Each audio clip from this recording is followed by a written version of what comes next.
The cardboard sign trembled in her weathered hands. Anything helps. God bless. But it wasn't the words that stopped me cold that bitter February morning, it was her eyes. Ancient, exhausted, yet somehow still holding a flicker of something I'd lost years ago. Hope, maybe. Or grace. I was late for the most important meeting of my career, my phone buzzing with increasingly frantic messages from my assistant, but my feet wouldn't move. Because in that frozen moment, staring at this stranger who society had rendered invisible, I saw my grandmother. And I remembered what it meant to be human. Her name was Eleanor. I didn't know that yet, wouldn't know it for another 10 minutes, but already she was changing everything I thought I knew about success, about priorities, about the invisible threads that connect us all when we're brave enough to acknowledge them. I'd been walking this same downtown Chicago street for 3 years, past the same huddled figures in doorways, past the same outstretched cups, my eyes trained forward, my AirPods creating a convenient bubble of disconnection. I had mastered the art of not seeing. We all had. It's easier that way, isn't it? Easier to believe that homelessness is complicated, systemic, beyond our individual power to address. Easier to save our compassion for causes we can Instagram, for volunteering opportunities that come with branded t-shirts and tax deductions. But that morning, something shifted. Maybe it was because I'd spent the previous evening sorting through my grandmother's belongings after her funeral, holding her worn Bible with its underlined passages about loving strangers and feeding the hungry.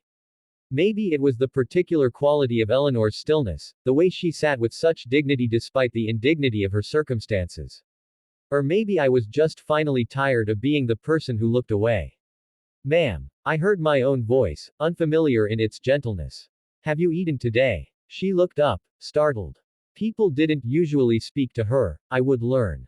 They dropped coins without making eye contact, or they pretended she didn't exist. But actual conversation. That was rare enough to be shocking. I'm all right, honey, she said, and her voice was a surprise, educated, soft, with traces of a southern lilt. The Lord provides. I glanced at my watch. The meeting started in 20 minutes.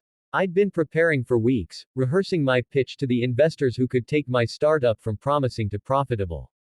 This was everything I'd worked for since business school, every 80-hour week, every missed birthday and canceled date justified by this single opportunity. There's a diner around the corner, I said, the words coming out before I'd fully decided to say them. Would you join me for breakfast? The shock on her face mirrored what I felt inside. What was I doing? But I extended my hand anyway, and after a long moment, she took it. The diner staff's faces when we walked in together told their own story, judgment, discomfort, barely concealed disgust. I felt Eleanor shrink beside me, felt her preparing to leave, to return to her corner where at least the rejection was silent and expected. But I caught her elbow gently and guided her to a booth, sliding in across from her as if we did this every Tuesday. Order whatever you want, I told her, and watched her hands shake as she opened the laminated menu. Over eggs and coffee, Eleanor told me her story. Not because I asked. I hadn't, sensing that her dignity required the gift of not having to explain herself, but because, she said, my kindness had reminded her of her own voice. She'd been a teacher once, high school English, passionate about poetry and convinced she could reach the unreachable kids. She'd lost her husband to cancer, her savings to his medical bills, her home to the predatory lending that followed. Her daughter lived somewhere in California, or maybe Arizona. They'd lost touch years ago after fights Eleanor could no longer quite remember the reasons for. The thing about becoming invisible, she said, stirring her coffee, is that you start to forget you were ever seen. You start to believe you deserve this corner, this cold, this hunger. You forget that you used to recite Whitman to rowdy teenagers, that you used to believe you mattered. I listened, really listened, and felt something crack open in my chest. Here was a woman who had done everything right, worked hard, loved deeply, contributed to her community, and still ended up here. Not because she was lazy or broken or any of the comfortable myths we tell ourselves to maintain the illusion that poverty is always deserved. But because life is fragile, and systems fail, and sometimes the distance between housed and homeless is nothing but a few missed paychecks and a broken safety net. My phone had stopped buzzing. The meeting was starting without me. In a few minutes, my investors would assume I wasn't serious, wasn't committed. They'd move on to the next eager entrepreneur. Everything I'd worked for was evaporating in real time. And I didn't care. Or rather, I cared about something more. Sitting across from Eleanor, watching her eat scrambled eggs like they were a feast, seeing her smile for the first time as she told me about her favorite Wordsworth poem, I understood something profound. Success that requires you to step over suffering isn't success at all. It's just ambition wearing a nicer suit. Eleanor, I said, after the waitress cleared our plates, I don't have all the answers. I can't fix everything that's broken in the systems that failed you. But I can do something right now. Will you let me help? What followed wasn't a fairy tale. I didn't write a check that solved everything, didn't swoop in like some savior. Instead, I spent the next 6 hours with Eleanor, calling shelters until we found one with an open bed, visiting a clinic for her persistent cough, helping her navigate the labyrinthine social services system that seemed designed to exhaust rather than assist. I made calls to my dentist friend, to my lawyer colleague who volunteered with a housing nonprofit, to my own network of people who had resources and, maybe, consciences.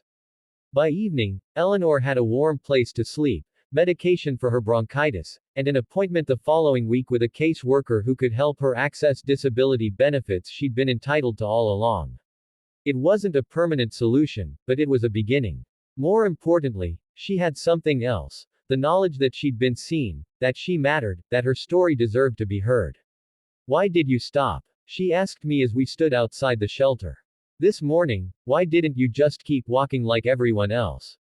I thought about my grandmother, about the verses she'd underlined, about the person I'd been becoming in my relentless climb upward, someone who measured worth in metrics and margins, who had forgotten that our humanity is defined not by what we accumulate but by how we see each other. Because I was tired of being invisible too, I said. Just in a different way. The investors never called back. My startup dream ended that day. But something better began. I started volunteering at that shelter, then at others. I learned about housing policy, about the intersection of healthcare and homelessness, about the 1,000 small ways our society fails its most vulnerable members. Eventually, I pivoted my skills toward nonprofit work, using my business acumen to help organizations serve people instead of profits. Eleanor and I still meet for breakfast every Tuesday. She's in transitional housing now, working part-time at a library, reconnecting with her daughter through letters I helped her send. She'll never be wealthy, may never be fully stable in the way our society defines security. But she's seen. She's valued. She knows her story matters. And I've learned that the most important title you can give someone isn't CEO or founder or investor. It's simply this: human. Worthy. Beloved. When we choose to truly see each other, when we let kindness interrupt our carefully planned ambitions, when we remember that every person sitting on every corner was once someone's baby, someone's hope, someone's dream, that's when we discover what success really means. It means showing up. It means stopping. It means choosing connection over convenience, compassion over comfort.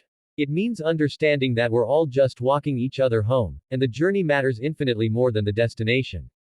That bitter February morning, I thought I was late for the meeting that would change my life. I was right, just not in the way I expected. Because sometimes the most important appointment isn't the one on your calendar. Sometimes it's the one standing on the corner, holding a sign, waiting for someone to remember that before we are successful or struggling, ambitious or forgotten, we are all simply, beautifully, urgently human. And that's a title worth honoring.